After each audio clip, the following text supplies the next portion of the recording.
Hare Krishna, Radhe Radhe. Welcome to my channel Laddu Gopal ji की सेवा ज्ञान भक्ति। कैसे हैं आप सब लोग? आशा रखती हूँ अच्छे होंगे। आज के इस वीडियो में हम जानेंगे मार्गशीर्ष शुक्ल पक्ष एकादशी के बारे में, जो कि मोक्षदा एकादशी के नाम से जानी जाती है। तो धार्मिक मान्यता के अनुसार इस दिन भगवान कृष्ण ने अर्जुन को गीता का ज्ञान दिया था। इस बार मोक्षदा जो एकादशी पड़ रही वो कल पड़ रही है 14 दिसंबर को। कहा जाता है कि इस दिन जो दान किया जाता है उसका फल अनंत गुना मात्र में प्राप्त होता है। साथ ही में पूजा उपासना से व्यक्ति को मोक्ष की प्राप्ति होती है। तो मोक्षदा एकादशी पर भगवान श्री कृष्ण, महर्षि वेद व्यास और श्रीमद् भगवत गीता का पूजन किए जाने का विधान होता है। जिस किसी के पास में है भगवत गीता पुस्तक है, आप उसका पूजन भी कर सकते हैं। इस व्रत के प्रभाव से ये भी माना जाता है कि मनुष्य के पूर्वजों की जो गति हो जाती है, मोक्ष हो जाती है। गति का मतलब होता है मोक्ष। उन्हें कर्मों के बंधन से मुक्ति मिल जाती है। इस व्रत को करने से मनुष्य के पापों का नाश होता है। तो इस बार मोक्षदा एकादशी कल पड़ रही है, यानी कि मंगलवार के दिन। मोक्षदा एकादशी व्रत से एक दिन पहले ही दशमी तिथि से ही आपको एकादशी की तिथि के जो व्रत होते हैं उनका नियमों का पालन करना होता है। ध्यान रहे कि रात्रि में भोजन नहीं करते हैं, तामसिक भोजन नहीं करते हैं। एकादशी के दिन प्रातःकाल उठकर स्नान करते हैं और व्रत का संकल्प लेते हैं। एक चीज़ और, क्यों नहीं करते हैं? क्योंकि एक दिन पहले भी एकादशी शुरू हो जाती है। व्रत का संकल्प लेते हैं धूप दीप नैवेद्य और पूजन सामग्री से। भगवान श्री कृष्ण या भगवान श्री विष्णु की अगर आपके पास में फोटो चित्र है उसका पूजा अर्चना करते हैं। रात्रि में जागरण करते हैं। अगले दिन द्वादशी पर हम लोग किसी भी ज़रूरतमंद व्यक्ति को दान देते हैं और अपना पारण करते हैं। ऐसे कहते हैं कि व्यक्ति को भोजन में दान देने से हमें विशेष लाभ मिलता है। तो एकादशी के अगले दिन द्वादशी को पूजन के बाद में जो भी ज़रूरतमंद व्यक्ति है या ब्राह्मण है, आप उसे दान दक्षिणा दे सकते हैं। मोक्षदा एकादशी जो पड़ रही है वो 13 दिसंबर को सोमवार की रात 9:32 से शुरू हो रही है। जो लोग ऐसे कहते हैं कि हम लोग एक दिन पहले भोजन करते हैं, तो वो लोग ध्यान रखें कि जब एकादशी की तिथि शुरू हो जाती है ना, तब भोजन ना करें। उससे पहले आप भोजन कर सकते हैं, जो अगले दिन 14 दिसंबर को रात 11:35 तक रहेगी। ठीक है। उदया तिथि की वजह से मोक्षदा एकादशी का जो व्रत है ना, वो 14 दिसंबर को पड़ रहा है।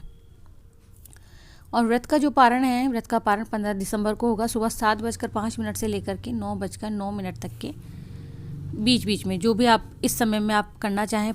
अब हम मोक्षदा एकादशी की जो कथा है वो जान लेते हैं। तो एक समय गोकुल नगर में वेखनस नामक जो राजा था वहाँ राज्य करता था। और एक दिन राजा ने सपने में देखा कि उसके पिता नरक में दुख भोग रहे हैं और अपने पुत्र से उद्धार की याचना कर रहे हैं। अपने पिता की ये दशा देखकर राजा बहुत ही व्याकुल हो उठा और अगले दिन सुबह राजा ने ब्राह्मणों को बुलाकर अपने सपने का भेद पूछा।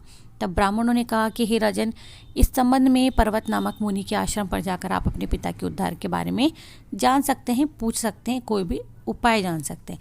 राजा ने ऐसा ही किया और उन्होंने राजा से कहा कि पूर्व जन्मों के कर्मों के कारण उनके पिता को नरकवास प्राप्त हुआ है, अतः तुम मोक्षदा एकादशी का व्रत करो और उसका फल अपने पिता को अर्पण कर दो, यानी कि अर्पित कर दो, तो उनकी मुक्ति अवश्य हो जाएगी। राजा ने मुनि की कथा के जो भी कथन था, जो कहा उन्होंने, उसके अनुसार ही मोक्षदा एकादशी का व्रत किया, पारण किया और ब्राह्मणों को भोजन दक्षिणा वस्त्र आदि दे करके उन्हें अर्पित करके उनका आशीर्वाद प्राप्त किया। इसके बाद व्रत के प्रभाव से राजा के पिता की मोक्ष प्राप्ति हुई। तो देखा, आपने जाना कि ये व्रत कितना फल देने वाला है। तो आप सबको भी जो भी व्रत कर रहे हैं, सुबह जल्दी उठ करके स्नान करना है, सभी कार्यों से निवृत्त हो जाना है, फिर अपने घर के मंदिर में साफ सफाई करनी है, एक दीप प्रज्वलित करना है। आप चाहें तो कलश स्थापना भी कर सकते हैं। भगवान विष्णु को आपको गंगा जल पंचामृत से अभिषेक करवाना है। विष्णु जी की प्रतिमा है तो विष्णु जी को, और अगर कृष्ण भगवान की प्रतिमा है तो उसको भी आप अभिषेक करवा सकते हैं। लड्डू गोपाल जी हैं, उन्हें भी भगवान विष्णु को, कृष्ण जी को, लड्डू गोपाल जी को पूजा में आप पुष्प अर्पित करें, तुलसी दल अर्पित करें। अगर संभव हो तो आप व्रत रखें, नहीं संभव है, कोई कारण है, तबीयत यानी स्वास्थ्य के चलते नहीं कर पा रहे हैं, तो ना करें। भगवान की आरती करें, इसके बाद में भोग अर्पित करें। जो विशेष नियम होते हैं उनका ध्यान रखें, जैसे कि सात्विक चीज़ों का भोजन करना है, सात्विक चीज़ों का भोग लगाना है, भगवान विष्णु को तुलसी दल अर्पित करना है। हमारे शास्त्रों में ऐसा वर्णित है कि भगवान विष्णु हो या श्री कृष्ण तुलसी दल के बिना भोग ग्रहण नहीं करते हैं। इस पावन दिन पर, इस पावन व्रत पर आप भगवान विष्णु के साथ में माता लक्ष्मी की पूजा भी कर सकते हैं और इस दिन भगवान का अधिक से अधिक जाप करें, ध्यान करें। ठीक है। अच्छा, अब आपको पूजा के लिए क्या चाहिए होता है वो मैं बता देती हूँ। आपके पास अगर विष्णु जी का चित्र है, फ़ोटो है, तस्वीर यानी कि या कोई विग्रह है उनका तो उसकी, या प्रतिमा है आपके पास तो ठीक है, कृष्ण जी की भी चलेगी।